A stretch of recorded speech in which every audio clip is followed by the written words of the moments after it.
혼자서 본인에게 몰입을 해서 춤을 추다 보면 약간 좀 그 환희의 절정이라든가 약간 정신이 아득해지는 경지를 이제 두엔데라고 많이 표현을 하는데요.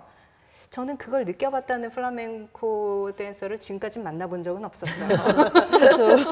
아무나 쉽게 갈 수는 없는 거겠죠. 아마도 그렇겠죠. 근데 실제 이제 플라멩코를 추는 집시들에게는 그런 용어가 사용이 된다고 하더라고요.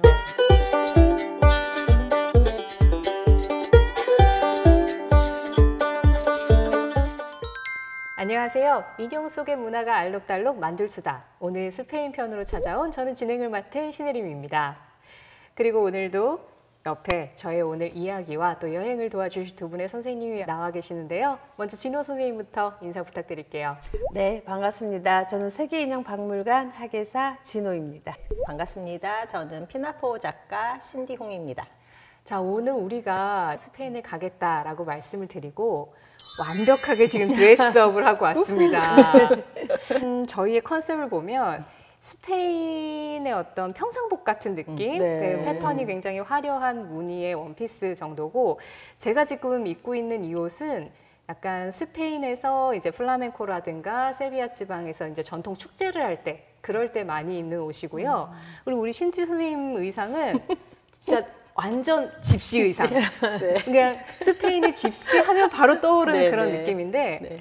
사실 약간 제가 아쉬운 게 하나가 있어요. 뭘까요? 이런 예쁜 꽃을 달아주실라고. 이렇게 머리에 아, 네. 살짝. 네. 네, 오, 짜잔. 완벽하죠? 저 스페인 갈까요, 지금? 아니, 제가 시작부터 이렇게 좀 스페인에 관해서 아주 자연스럽게 그리고 자신감 있게 말씀드릴 네. 수 있는 이유가 플라멩코 춤을 좀 취미 삼아 좀 오래 배웠어요. 오. 그래서 이제 관련 문화하고 조금 많이 공부를 하게 되고 관련된 소품들도 좀 가지고 있고, 그래서 오늘 이렇게 좀 준비를 해봤는데, 우리가 플라멩코라는 이 단어를 지금 계속 쓰고 있잖아요. 스페인 플라멩코가 굉장히 좀 밀접하게 관련이 있어서 용어는 많이 들어보셨을 텐데, 네.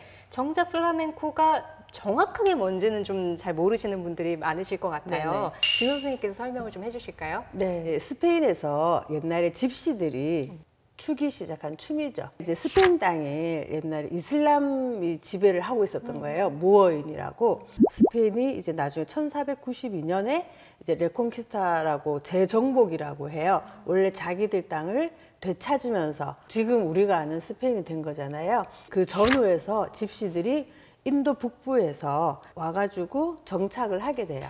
처음에는 좀 많이 천대도 받고 하다가 자기들 생활을 하게 되고, 세비야를 비롯한 안달루시아 지방에 이제 많이 있으면서 자기들 정체성을 살린 춤과 노래를 많이 하게 되고 사람들한테 인기를 얻으면서 지금의 플라멩코가 됐는데, 플라멩코가 되게 어려운 게 뭐냐면 느낌으로 하는 춤인 거예요. 그래서 옛날에 기록도 안, 악보도 없었고 기록도 안 해서 이게 쉬울 것 같지만 아주 어려운 춤으로 또 유명하고요. 스페인 문화, 집시 문화, 이슬람 문화, 그리고 뭐 유대교 문화, 뭐 여러 가지 문화가 섞여서 정말 진짜 문화의 속성을 잘 보여주는 게 플라멩코죠. 그래서 플라멩코가 단지 춤뿐만은 아니죠. 네, 그래서 춤으로만 우리는 기억을 하는데, 네.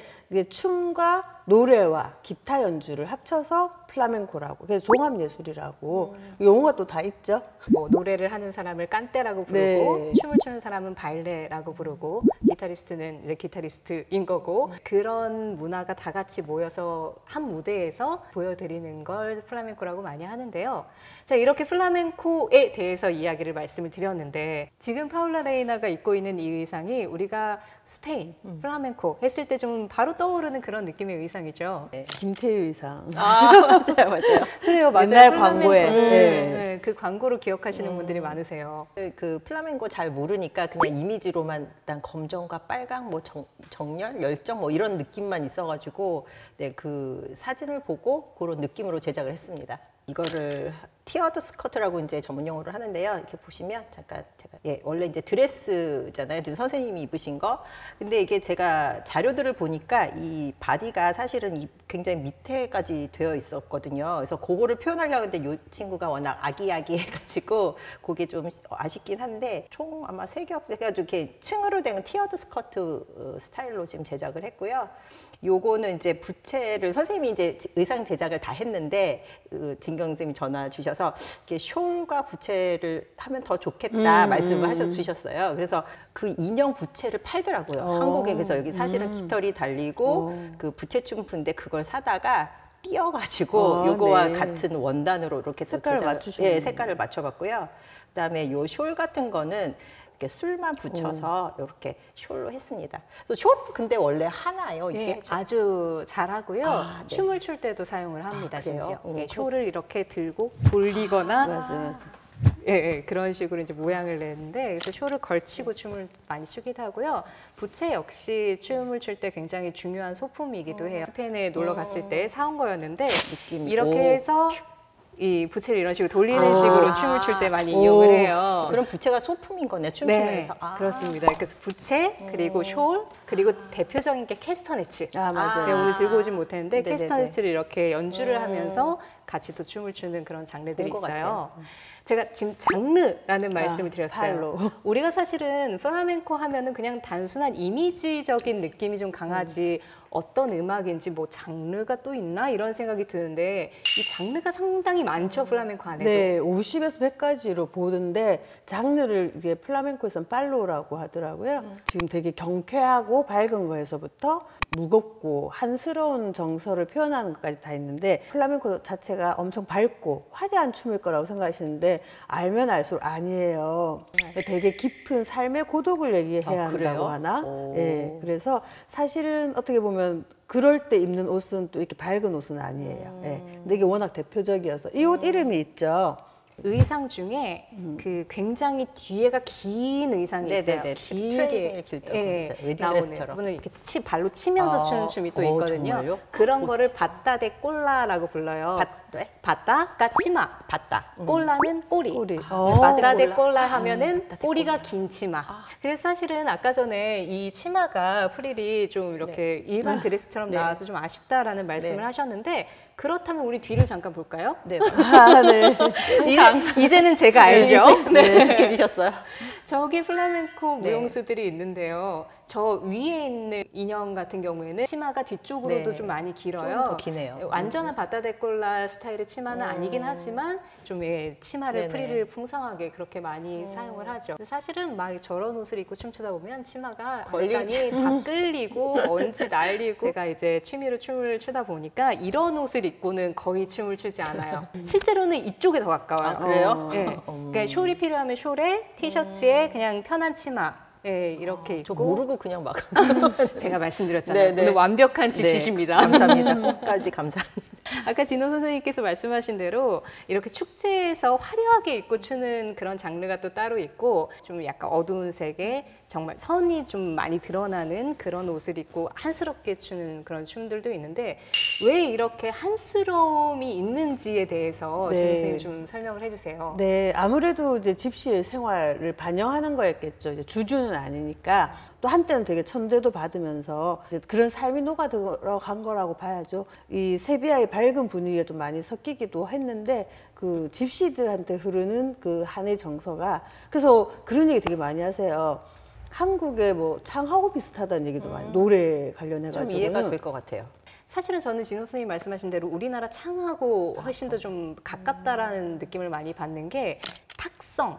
이 되게 중요해요. 우리나라 창 역시 굉장히 목을 긁는 느낌이 날 정도의 탁성을 명창이라고 하잖아요. 근데 스페인에서도 그렇게 탁성으로 긁는 듯이 약간 안에서 이렇게 터져 나오는 신음 같은 목소리를 잘 부르는 노래라고 얘기를 합니다. 그래서 이 플라멩코 음악들을 들어보면 굉장히 거친 목소리로 토해내듯이 노래하는 음악들이 많아요. 그러다 보니까 좀 한스럽다라는 느낌이 더 배가 된다라는 생각이 들더라고요. 그래서 칸테 혼도라고 해서 뭐 진짜 노래라고 해가지고 그런 삶의 이런 고뇌나 많은 것들이 녹아 나오는 거를 진짜 잘하는 거라고 치기도 하고 노래도 그런데 춤도 마찬가지여서 진정한 플라멩코 댄서는 뭐 40대 이후가 돼야 된다. 그러니까 삶의 어떤 고뇌와 희노애락을 다 이렇게 몸으로 체화한 사람들이 춤으로 표현했을 때 훨씬 더 멋진 그런 춤이기도 네. 하죠.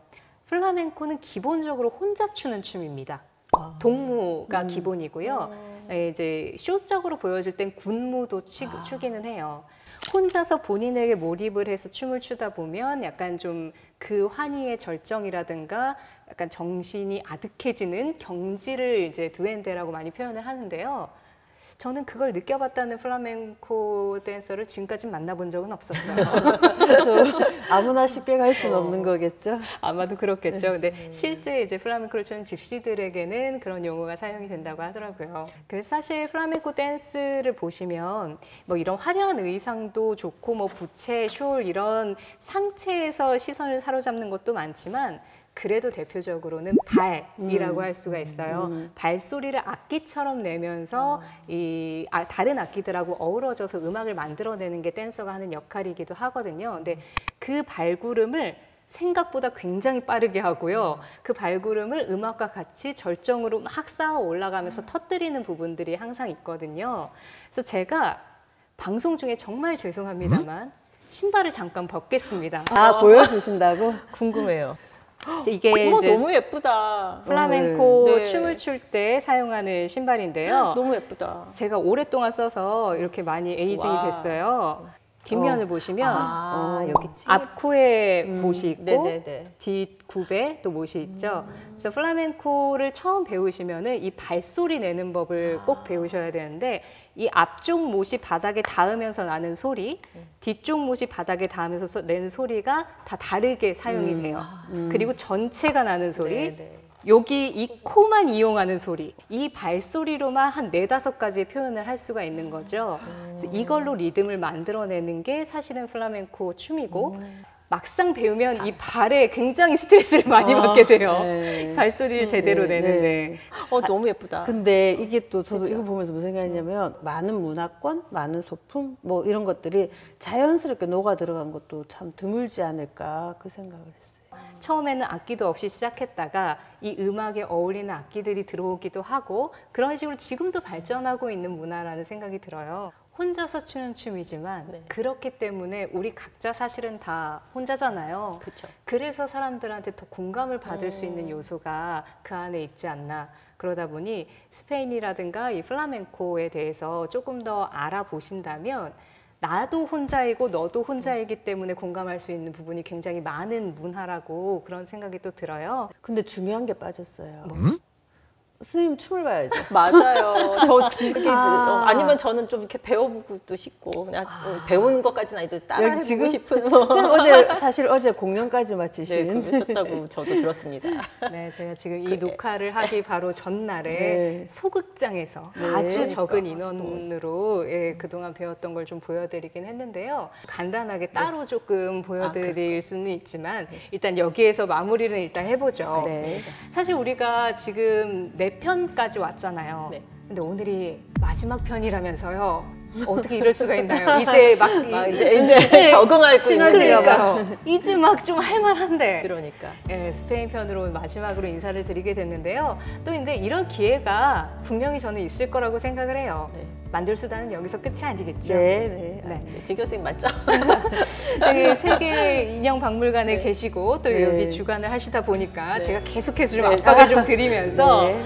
우리가 다시 만났을 때 또 더 재밌는 문화와 이야기로 만들 수다 계속 만날 수 있었으면 좋겠습니다. 함께 해주셔서 너무너무 감사드립니다. 고맙습니다. 네, 감사합니다. 감사합니다.